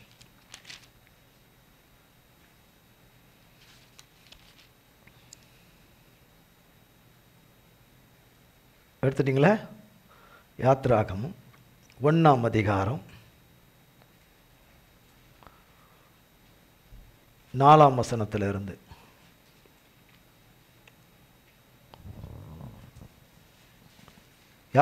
இது யாத்ராகமம் 1ஆம் அதிகாரம் 4ஆம் வசனத்தில். இவர்கள் யாக்கோபுடனே தங்கள் குடும்பத்தோடும் கூட போனார்கள். யோசேப்போ அதற்கு முன்னமே எகிப்தில் போயிருந்தான். யாக்கோபின் கர்ப்ப பிறப்பாகிய யாவரும் 70 பேர். யோசேப்பும் அவனுடைய சகோதரர் யாவரும் அந்த தலைமுறையார் எல்லாரும் மரணமடைந்தார்கள். இஸ்ரவேல் புத்திரர் எப்படி சொல்றது பாருங்க. யோசேப்பும் அவனுடைய சகோதரர் யாவரும் அந்த தலைமுறையார் எல்லோரும் என்ன ஆனார்கள்? மரணம் அடைந்தார்கள். கர்த்தருடைய வார்த்தை மரணம் அடைஞ்சிருச்சா? கர்த்தருடைய வார்த்தை மரணம் அடைஞ்சிருச்சா? அதுக்கு மரணமே கிடையாது. கர்த்தருடைய வார்த்தைக்கு மரணமே கிடையாது. மரணத்தை ஜெயமாக விளங்கின ஜெயகிறிஸ்து இயேசுவினுடைய ஜீவ வார்த்தை. அந்த வார்த்தை தான் நமக்கு கொடுக்கப்பட்டிருக்குது. உன்னை நிச்சயமாக மன்னிச்சு இறங்கி உன்னை மீட்டு எடுத்துருவேன்னு. அப்ப எடுத்துறேன்னு சொன்னா அவர் செஞ்சு வச்சுட்டாருன்னு அர்த்தம். அவர் செய்யாதது நமக்கு கிடைக்காது, அவர் செய்தது நமக்கு கிடைக்கும். எப்பவாவது புரியுதா புரியலையோ தெரியல. நாம் பல எத்தனம் பண்ணலாம், பல முயற்சிகளை எடுக்கலாம், தப்பே கிடையாது. பல முயற்சிகளை எடுக்கலாம், தவறு கிடையாது. ஆனால் தேவன் செய்யாததிலிருந்து நமக்கு எதுவுமே வராது. தேவன் செய்தது நமக்கு வரும். தேவன் செய்தது நமக்கு வரும். கொஞ்ச நேரத்தில் நான் செஞ்சிடறேன் இருன்னு சொல்லுகிற மனுஷனை போல அல்ல. அது மனுஷனும் அப்படி செய்ய முடியாது. செய்கிறவன் அல்ல. அவர் நமக்கு செய்து முடிச்சுட்டு தான் வார்த்தையே கொடுப்பார். ஆபிரகாமுக்கு சொன்னபோது தேவன் எல்லாத்தையும் ஏற்படுத்தி வச்சுட்டு தான் ஆபிரகாமுக்கே சொன்னார். ஈசாக்கை ஏற்படுத்திட்டாரு. யாக்கோபை ஏசாவை ஏற்படுத்திட்டாரு. கோத்திர சந்ததிகளை ஏற்படுத்திட்டாரு. எல்லாரையும் மொத்தத்தையும் ஏற்படுத்தி வச்சு தம்முடைய ஆதீனத்தில் வச்சு தான் அனுப்புகிறார். அவர் சொன்ன வார்த்தை, தன் தாசனாகிய ஆபிரகாமுக்கு சொன்ன வார்த்தையில் ஆபிரகாம் கேட்டார். ஆபிரகாம் இல்லை. மகள் சாராள் அவங்க இல்லை. அவர்கள் சந்ததியார்கள் யாருமே இல்லை. அப்படி சந்ததியாக போயிடுச்சு. யாக்கோபும் கர்த்தரிடத்துல போயிட்டாரு. அவருடைய மனைவி அவங்களும் எல்லாரும் போயிட்டாங்க. அவர் பெற்றெடுத்த மற்ற பிள்ளைகள் 12 கோத்திரத்தின் பிள்ளைகளும் யார்கிட்ட போயிட்டாங்க? கர்த்தர்கிட்ட போயிட்டாங்க. இப்போ எல்லாரும் கர்த்தர்கிட்ட போயிட்டாங்க. கர்த்தருடைய வார்த்தையானது, இதை குறித்து 15ஆம் அதிகாரம் ஆதியாகமத்தில் சொல்லப்பட்ட வார்த்தையானது நிறைவேறி முடிந்தது என்று தேவனிடத்துக்கு வரல. வேதத்தில் சொல்லிருக்க, அவர் சொல்லின வார்த்தையானது, வசனமானது, அவர் விரும்பின காரியத்தை செய்து முடித்து அவர்கிட்ட வந்து இதை நிறைவேற்றி விட்டேன் என்று ஏசாயாவில் சொல்லப்படுகிறது. அப்போ நிறைவேற வேண்டியது நிறைய இருக்கிறதுனால இந்த காரியங்கள் மிகப்பெரிய ஒரு தரிசனத்தையும் நோக்கத்தையும் தேவ திட்டத்தையும் கொண்டதாக இருக்கிறதுனால இது இந்த வார்த்தையானது சற்று நேரம் நிறைவேறிட்டு கடந்து போல ஒன்னொன்னையும் நிறைவேற்றி எகிப்தில் ஒரு ரட்சகனை கொண்டு வரணும். கர்த்தர் கொண்டு வரணும். அதையும் முன்குறித்து அதையும் கர்த்தர் என்ன செய்திருக்கிறாரு? முன்குறித்து வைத்து அதனுடைய நோக்கத்தையும் திட்டத்தையும் பார்த்தா இது இவ்வளோ பெரிய ஃபைலாக இருக்குமோ, எப்படிப்பட்ட ஃபைலாக இருக்குமோ, கர்த்தர் அதில் அப்படியே கொண்டு வந்து அவர் வார்த்தையின்படி 7ஆம் வசனம் 1ஆம் அதிகாரம் 7ஆம் வசனம். இஸ்ரவேல் புத்திரர் மிகுதியும் பலுகி ஏராளமாய் பெருகி பலத்திருந்தார்கள். தேசம் அவர்களால் நிறைந்தது. வாசிங்க, அப்படியே வாசிங்க. யோசேப்பை அறியாத புதிய ராஜன் ஒருவன் எகிப்தில் தோன்றினான். அது யாரால தோன்றினான்? கர்த்தரால தான் தோன்றினான். ஏன்னா அடிமைத்தனம் பண்ணி நொறுக்குதல் மேலே நொறுக்குதலை கொண்டு வருவதற்கு ஒருத்தனை கொண்டு வரணும். அப்போ யோசேப்பை அறியாத பார்வோன், அப்போ இருந்த பார்வோன், கர்த்தருக்கு பயந்து கர்த்தர் சித்தத்தை செய்து கொண்டிருந்த பார்வோன், அவனும் மறிச்சிட்டு இருப்பான். அவன் மறித்து அவனோட தான் ஐயோ எல்லாமே மறிச்சிட்டாங்களே அவங்களாம். அப்போ அங்கே சந்ததியார்கள் வருகிற எல்லாருக்கும் பேர் என்ன? பார்வோன் பார்வோன் பார்வோன். அதுக்கு கூட ஒரு பேர் இருக்கும், ஆனால் பார்வோன் பார்வோன் என்று தான் அழைக்கப்படும். அப்போ கர்த்தர் சொன்ன வார்த்தை நிறைவேறிக்கொண்டே வருது. ஒன்னொத்தையும் செய்து நிறைவேற்றிலே வருது. அறியாத ஒரு புதிய ராஜன் ஒருவன் எகிப்தில் தோன்றினான். அவன் தன் ஜனங்களை நோக்கி, இதோ இஸ்ரவேல் புத்திரராகிய ஜனங்கள் நம்மிலும் ஏராளமானவர்களும் பலத்தவர்களுமாயிருக்கிறார்கள். இதுக்கு முன்னாடி யாருக்குமே தெரியாதா இவங்களை குறிச்செல்லாம்? இவ்வளோ பெருகி இருக்கிறாங்க, இவ்வளோ லட்சமாக பெருகிட்டாங்க, 20 லட்சத்துக்கும் மேல் லட்சக்கணக்கில் பெருகிட்டாங்க, இவ்வளோ பலசாலிங்களாக இருக்கிறாங்க. இவங்க பெற்றெடுக்கிற பிள்ளைகள் எல்லாம் சர்வசாதாரணமாக பிள்ளைகளை பெற்றெடுக்கிறாங்க, நார்மல் டெலிவரி எல்லாமே. பிரசவத்தில் அவர்களே பிரசவம் பார்க்கக்கூடிய ஒரு ஸ்திரீகளாக இருக்கிறாங்க. இது எல்லாம் யாருக்குமே தெரியாமையா இருந்தாங்க? இல்லை. தேவனுடைய வார்த்தையின்படி சகலமும் நடக்க வேண்டும். அதனால் அவனை அப்படி எண்ணும்படியா இருக்குது, அப்படி யோசிக்கும்படியா, அப்படி சிந்திக்கும்படியா நடக்குது. அவர்கள் பெருகாதபடிக்கும் ஒரு யுத்தம் உண்டானால் அவர்களும் நம்முடைய பகைஞரோடே கூடி நமக்கு விரோதமாக யுத்தம் பண்ணி தேசத்தை விட்டு புறப்பட்டு போகாதபடிக்கும் நாம் அவர்களை குறித்து ஒரு உபாயம் பண்ண வேண்டும் என்றான். அப்ப என்ன? கர்த்தருடைய வார்த்தை அவர்கள் அங்கே உபத்திரவப்படுவார்கள் என்றது ஆரம்பிக்குது. அவர்கள் அங்கே என்ன செய்யப்படுவார்கள்? உபத்திரவப்படுவார்கள் என்று சொன்ன வார்த்தை இங்கே ஆரம்பிக்குது. அப்படியே அவர்களை சுமை சுமக்கிற வேலையினால் ஒடுக்கும்படிக்கு அவர்கள் மேல் விசாரணைக்காரரை வைத்தார்கள். அப்பொழுது அவர்கள் பார்வோனுக்காக பித்தோம், ராமசேஸ் என்னும் பண்டசாலை பட்டணங்களை கட்டினார்கள். ஆனாலும் அவர்களை எவ்வளவு ஒடுக்கினார்களோ அவ்வளவாய் அவர்கள் பலுகி பெருகினார்கள். இந்த வார்த்தை இன்னைக்கு வரைக்கும் புறஜாதி மக்கள் அத்தனை பேரும் சொல்றாங்க. மூட்டைப்பூச்சியை நசுக்கிற மாதிரி நீங்கள் நசுக்கணும்னு நினைக்காதீங்க ஆண்டவருடைய பிள்ளைகளை. மூட்டைப்பூச்சியை நசிக்கினீங்கன்னா அது 1 நசிக்கினீங்கன்னா 10 மாறும், 10 நசிக்கினீங்கன்னா 100 மாறும், 100 நசிக்கினீங்கன்னா 6 மாறும். நசுக்காமல் விட்டுடுங்க, அது இருக்கிறபடியாவது வளர்ந்து வந்துக்கிட்டு இருக்கும். நீங்கள் நசுக்க நீங்கள் ஒடுக்க இது மிகப்பெரிய அளவில் வரும். என்ன ஆமென் சொல்றாருங்க. ஆனாலும் அவர்கள் எவ்வளவு ஒடுக்கினார்களோ அவ்வளவாய் அவர்கள் யாரால பெருகினார்கள்? பழுகினார்கள். உன்னை பெரிய ஜாதியாக்குவன், உன் ஜனத்திரள் இப்படி இருக்கும்னு கர்த்தர் வானத்து நட்சத்திரங்களை குறித்து ஆபிரகாமுக்கு சொன்ன வார்த்தையானது தலைமுறையா என்ன செய்யப்படுகிறது? தேவனுடைய வார்த்தை ஜீவிக்கிறதா இருந்து நிறைவேற்றி கொண்டே வருகிறது. அப்போ இஸ்ரவேல் புத்திரரை குறித்து எரிச்சல் அடைந்தார்கள். ஆகையால் அவர்கள் இஸ்ரவேல் புத்திரரை குறித்து எரிச்சல் அடைந்தார்கள். எகிப்தியர் இஸ்ரவேல் புத்திரரை கொடுமையாய் வேலை வாங்கினார்கள். சாந்தும் செங்கலுமாகிய இவைகளை செய்யும் வேலையினாலும் வயலில் செய்யும் சகலவித வேலையினாலும் அவர்களுக்கு அவர்கள் ஜீவனையும் கசப்பாக்கினார்கள். அவர்களை கொண்டு செய்வித்த மற்ற எல்லா வேலைகளிலும் அவர்களை கொடுமையாய் நடத்தினார்கள். அதுவுமன்றி எகிப்தின் ராஜா சிப்பிராள் பூவாள் என்னும் பேருடைய எபிரேய மருத்துவச்சிகளோடே பேசி, நீங்கள் எபிரேய ஸ்திரீகளுக்கு மருத்துவம் செய்யும்போது அவர்கள் மனையின் மேல் உட்கார்ந்திருக்கையில் பார்த்து, ஆண் பிள்ளையானால் கொன்று போடுங்கள், பெண் பிள்ளையானால் உயிரோடு இருக்கட்டும் என்றான்.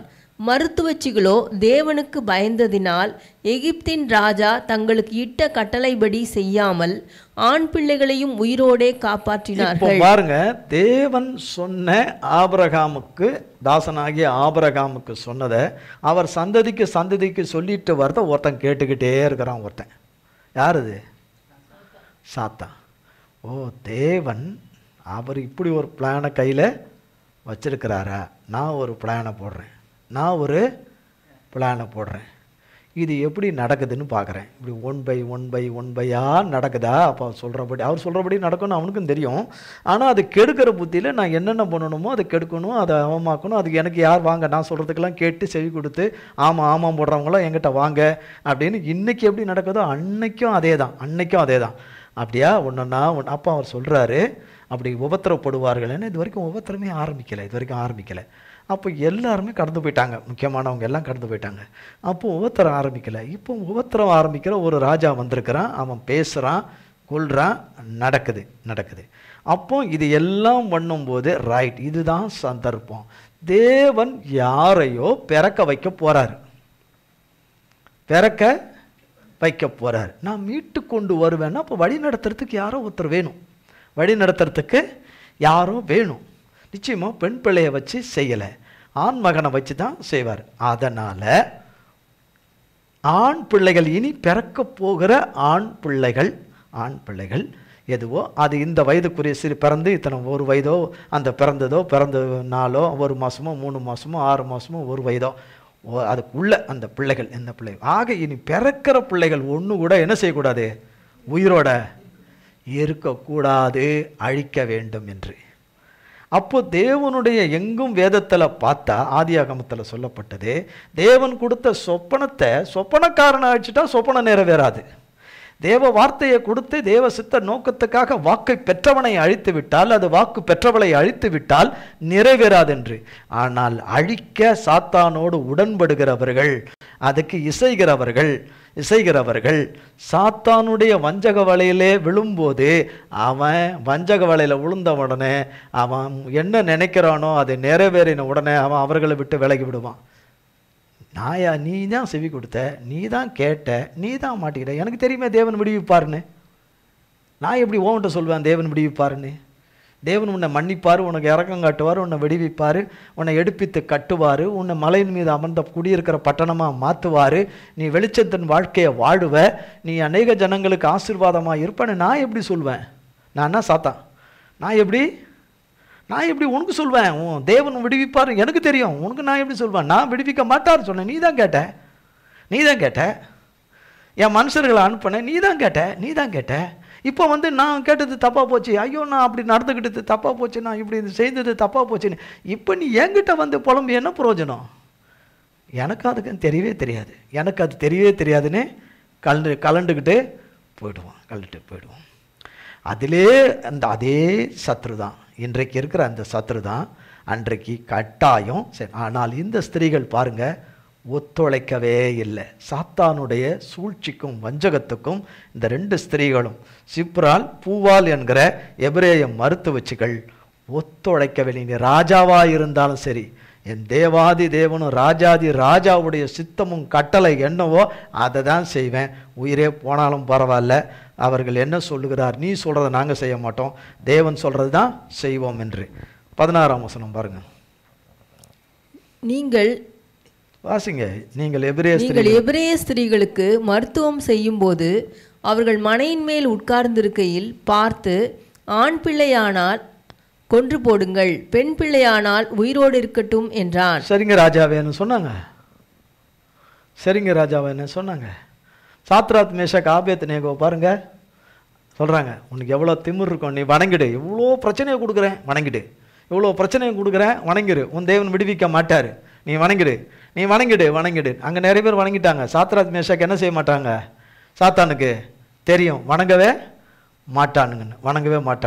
அவங்கள பொறுத்த வரைக்கும் என்ன, ஆணவம் பிடிச்சவன், திமிர் பிடிச்சவன், கவலைப்படாதவன், அவனுக்கு அதை பற்றியெல்லாம் ஒன்றுமே பிரச்சனை இல்லைன்னு சொல்லிட்டு அவர்கள் என்ன சொன்னார்கள்?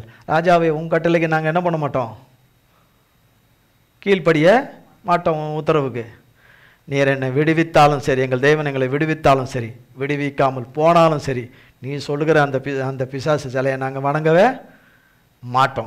மாட்டோம். அவன் முருட்டுகிற இதுகளை நாங்கள் வணங்க மாட்டோம் என்று சொல்லுகிறார்.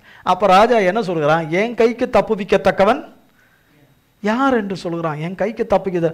ஆமாம், உன் கைக்கு தப்பிக்கு இல்லை இல்லை, அப்படியே கொண்டு போடுறியா, போடுன்னு கொண்டு போய் போடுன்னு. அவங்க எவ்வளோ எதிர்பார்த்துருப்பாங்க. ஆனால் அவங்க டிசப்பாயின்மெண்ட்டே ஆகலை. தேவன் விடுவித்தாலும் தேவனோடு தான் வாழுவோம். தேவன் விடுவிக்காமல் தேவனுக்காக மரித்தோமானால் தேவனோடு தான் வாழ்வோம். ஆக மொத்தத்தில் தேவனோடு தான் என்ன செய்வோம்? வாழ்வோம் என்று கொண்டு போய் போட்டார்கள். போட்டவர்களை எல்லாம் செத்து போனார்கள். உள்ளே போகும்போது 4 பேர் இருந்ததை நம்ம பார்க்குறோம். ஆனால் அந்த 4 பேரில் ஒருத்தர் யார்? இவங்க 3 பேர் போவ ஏசப்பா. ஏசப்பாவை இவர்கள் பார்க்கல. சாத்ராத், மேஷக், ஆபேத்நேகோ பார்க்கல. நல்ல யார் பார்த்தது? என்னை உன் கைக்கு தப்புவிக்கத்தக்கவன் யார் என்று சொல்லுகிறவன் தான் பார்த்தான் ஃபஸ்ட்டு. நல்லா கவனிக்கணும். நீங்களாம் அதில் ஊர்னவங்க, இந்த சத்தியத்தை கேட்டு நம்மளை விட அதிகமாக ஊர்னவங்க. அதில் சொல்ல போகிறது யார்? உன்னை இதுலேருந்து விடுவிக்கப்படவே முடியாது, நீ விடுதலை ஆகவே முடியாது, இப்படியே போகணும்னு சொன்னவன் தான் ஃபஸ்ட்டு பார்த்தான். பின்னாக அவன் மரித்திருப்பான். என் கைக்கு தப்புவிக்கத்தக்கவன் யார் என்று சொன்னவன் மரித்திருப்பான். ஆனால் எங்கே இருந்திருப்பான்? நரகத்தில் தான் இருந்திருப்பான். எங்கே இருந்திருப்பான்? உன்னை தேவன் விடுவிக்க மாட்டார் என்று ஆணித்தரமாக சொல்லுகிறவன் நிச்சயமாய் தேவன் சந்திப்பார். அதுதான் ஆரம்பத்துலேருந்து சொல்லிட்டு வர்றார், சந்திப்பார்னா உன் லைஃப்பில் எல்லாத்துலேயும் குறுக்கிலே தான் வருவார். நன்மைக்காக அல்ல, குறுக்களை வந்துக்கிட்டே இருப்பார். வருஷ கணக்கில் குறுக்களை வந்துக்கிட்டே இருப்பார். வந்துட்டு இருப்பார். இந்த சர்வ வல்லமுள்ள தேவன். இந்த ஸ்திரீகளும் பாருங்கள், இந்த சம்பவம்லாம் நடக்கிறதுக்கெல்லாம் இன்னும் பல 1000 ஆண்டுகளுக்கு முன்பு நடந்தது. இந்த பூவால் சிப்ரால் என்கிறவங்க இவங்க சொல்கிறாங்க பாருங்கள், சாதாரண ஸ்திரீகள் தான். ஆனால் என்ன சொல்கிறாங்க பாருங்கள், ராஜாவினுடைய கட்டளை கேட்குற மாதிரி கேட்டுட்டு செய்யவே இல்லை. ராஜாவுடைய சித்தத்தின்படி தான் என்ன செய்தார்கள்? 17ஆம் வசனம். மருத்துவச்சிகளோ தேவனுக்கு பயந்ததினால் எகிப்தின் ராஜா தங்களுக்கு இட்ட கட்டளைப்படி செய்யாமல் ஆண் பிள்ளைகளையும் உயிரோடே காப்பாற்றினார்கள். அதனால் எகிப்தின் ராஜா மருத்துவச்சிகளை அழைப்பித்து, நீங்கள் ஆண் பிள்ளைகளை உயிரோடே காப்பாற்றுகிற காரியம் என்ன என்று கேட்டார். ராஜா சொன்னபடி செய்யலைன்னா 2 ஸ்திரீகளை வெட்டிடலாமே. அந்த காலத்தில் வெட்டியிருக்க வேண்டியதானே. ஆனால் வெட்டலை. யார் செய்தது? கர்த்தர் செய்தது. வெட்டவே இல்லை. ராஜா கூப்பிட்டு ஏன் காப்பாற்றுறீங்க, காரியம் என்ன, அப்படி தான் பேச வச்சார். காரியம் என்ன என்று கேட்டான். அதற்கு மருத்துவச்சிகள் பார்வோனை நோக்கி, எபிரேய ஸ்திரீகள் எகிப்திய ஸ்திரீகளைப் போல அல்ல, அவர்கள் நல்ல பலமுள்ளவர்கள். மருத்துவச்சி அவர்களிடத்துக்கு போகும் முன்னமே அவர்கள் பிரசவித்தாகும் என்றார்கள். இது நிமித்தம் தேவன் மருத்துவச்சிகளுக்கு நன்மை செய்தார். ஜனங்கள் பெருகி மிகுதியும் பலத்து போனார்கள். மருத்துவச்சிகள் தேவனுக்கு பயந்ததினால் அவர்களுடைய குடும்பங்கள் தழைக்கும்படி செய்தார். 2 காரியம் செய்தார் பாருங்க. நன்மை செய்தார், தழைக்கும்படி செய்தார். ஒத்துழைச்சிருந்தாங்கன்னா தேவனை இழந்து நித்திய ஜீவனையும் இழந்து நரகம்தான். அந்த பூமியில் வேணால் வாழ்ந்துருப்பாங்க, அவ்வளோதான் வாழ்ந்துருப்பாங்க. 3 வேளை சோறு போட்டு துணிமணி நல்லா போக்குவரத்து நல்ல சம்பரணமாக இருக்க உலகத்தின்படி வாழ்ந்துருப்பார்கள். ஆனால் தேவன் விரும்பின வாழ்க்கையிலே அவர்கள் எப்படி வாழணுமோ அப்படி வாழ்ந்திருக்க மாட்டார்கள். அவர்களுடைய சந்ததிகளை இன்று அளவுக்கும் கர்த்தர் ஆசித்துட்டு வருவார். ஏன்னா இஸ்ரேல் தேசத்தில் சந்ததிகள் இருப்பாங்க, இவங்க தலைமுறைகள் இருப்பாங்க. இன்னைக்கு வரைக்கும் கர்த்தர் அவர்களை ஆசீர்வதித்து இருப்பார். எதுக்கு? ராஜாவாகிய பொல்லாதவனாகிய விழுந்து போன சத்ருவாகிய தன்னை ராஜாவாக கொண்டு வைத்து கொண்டிருக்கிறவனாகிய பொய்யனாகிய சாத்தான் சொன்ன பேச்சுக்கும் சாத்தான் மனுஷன் சொன்ன பேச்சுக்கும் கேட்காதபடி அதுக்கு தேவனுக்கு பயந்து நடந்ததுனால தேவன் இதில் நன்மைன்னு போட்டிருக்கான நன்மையில் என்னென்ன வகையோ நன்மையை தேவன் செய்தார். மருத்துவச்சி குடும்பங்கள் சந்ததிகளை தடைக்கும்படி செய்தார். இன்னைக்கு தேவனுக்கு பயந்து தேவ சித்தத்துக்கும் நேரத்துக்கும் நீ காத்திருக்கிறாயா? எந்த கஷ்டத்தை அனுபவிக்கிறாயா? துன்பத்தை அனுபவிக்கிறாயா? கண்ணீர் விடுக்கிறாயா? உபத்திரவத்தை அனுபவிக்கிறாயா? முடியலன்னு சொல்றியா? ஆனால் அதை எல்லாம் கர்த்தர் நிவர்த்தியாக்கி முடித்து உனக்கு எத்தனை முறை தேவன் சொல்லியிருக்கிறார்? உன் சந்ததியின் சந்ததிகளை ஆசீர்வதிப்பதற்கு தேவன் கிருபை வச்சிருக்கிறார். நீ விதைத்த விதை தவறாக காணப்படுகிறது போல இன்றைக்கு காணப்படலாம். நீ நேர்த்தியாக உன் ஞானமே இல்லாத வகையில் நல்முறையில் விதைத்ததை தேவன் அதை எடுத்துக்கொண்டு தேவன் உன் சந்ததிகளை ஆசீர்வதிப்பதை பார். தேவன் உன் சந்ததிகளை தழைக்க செய்திருக்கிறத பார். இன்றைக்கு ஒரு துளிரை பார்க்கிற அந்த துளிர் உன்னால கிடைச்சதே கிடையாது. உன் சந்ததிகளால் ஒரு துளி கூட வராது, ஒரு துளிர் கூட வரவே வராது. தேவன் கிருபையின் இரத்தத்தினாலே அந்த துளிரை கொடுத்திருக்கிறார். அது மரமாகும். பிறகு ஒரு துளிர் வரும், அது மரமாகும். பிறகு ஒரு துளிர் வரும், அது பல மரங்களாகும். கர்த்தர் அப்படி தழைக்க செய்வார். நீ தேவ சத்தத்துக்கும் தேவ சித்தத்துக்கும் தேவ திட்டம் என்பதை அறிந்து நீ நடப்பாயானால் நீயும் உன் குடும்பமும் உன் சந்ததிகளும் தப்புவிக்கப்பட்டு கர்த்தராலே மிகுந்த ஆசீர்வாதமாய் பெரிய ஜாதியாய் வைத்திருப்பார். கர்த்தருக்கு மகிமையாக வைத்திருப்பார். கடைசி வசனம். அப்பொழுது பார்வோன் பிறக்கும் ஆண் பிள்ளைகளையெல்லாம் நதியிலே போட்டுவிடவும் பெண் பிள்ளைகளையெல்லாம் உயிரோடே வைக்கவும் தன் ஜனங்கள் எல்லாருக்கும் கட்டளையிட்டான். இப்போ மறுபடியும் மாத்திரம். இப்போ இப்படி சொன்னா இப்படி போகுது. ரைட், எல்லாத்தையும் தூக்கி தண்ணியில் தூக்கி போடுன்னு இவன் ஒரு பிளானை போட்டான்னா கர்த்தர் வச்சிருக்கிற பிளான்ல எவ்வளவு அருமையாக வச்சிருப்பாரு. நமக்கும் அதுதான் சொல்றாரு. அவர் வச்சிருக்கிற பிளான்ல போறாரு, நம்மை கொண்டு போறாரு. அவர் வச்சிருக்கிற பிளான்ல மன்னிப்பு, இரக்கம், கிருபை, தயவு, மீட்பு, விடுதலை, ரட்சிப்பு, இழந்ததை எல்லாம் ரெட்டிப்பாய் பெற்று சமாதானமாய் வாழுகிற கிருபையை வச்சிருக்கிறார். ஆமென். இந்த அவர் வார்த்தையில் உண்மை உள்ளவர். அவர் தாளம் தாழ்த்துவதெல்லாம் தரமுள்ள பிள்ளைகளாக மாற்றுகிறார்.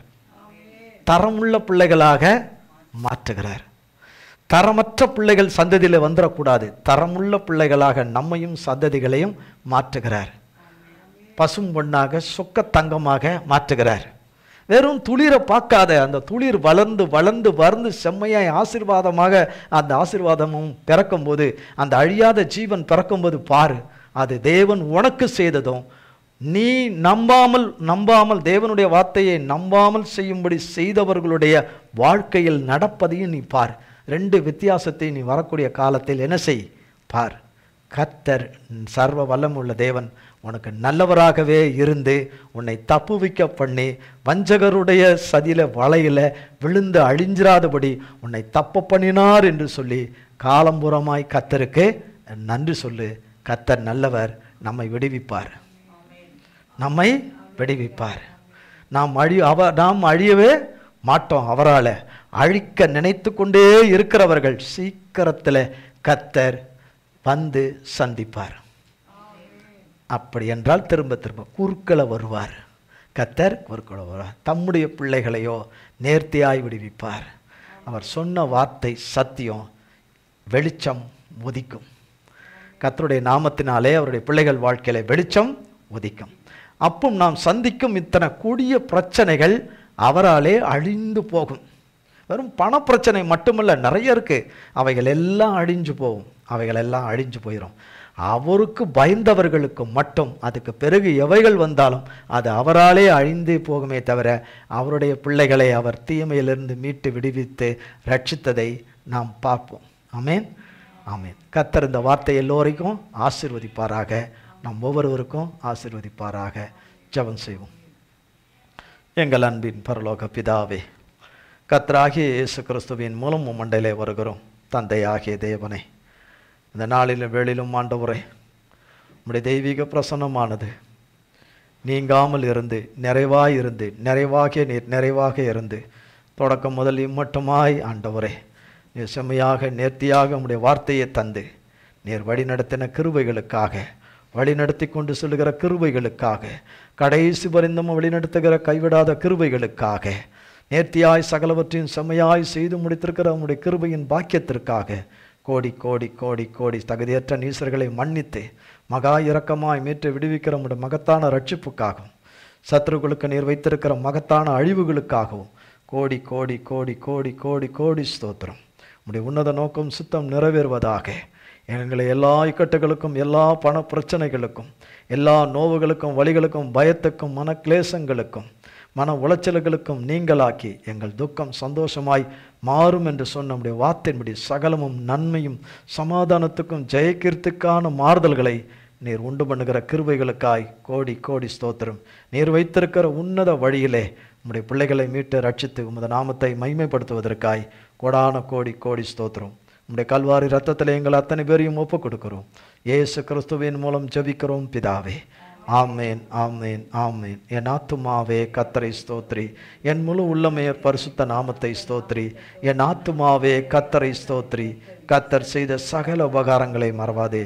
ஆமேன் ஆமேன் ஆமேன். கர்த்தராகிய இயேசு கிறிஸ்துவின் கிருபையும் பிதாவாகிய தேவனுடைய அன்பும் பரிசுத்த ஆவியானவருடைய அந்யோன்ய ஐக்கியமும் பராமரிப்பும் பாதுகாவலும் என்றென்றைக்கு நம்முடையவர் கூட சதா காலங்களுக்கும் நிலைத்திருப்பதாக.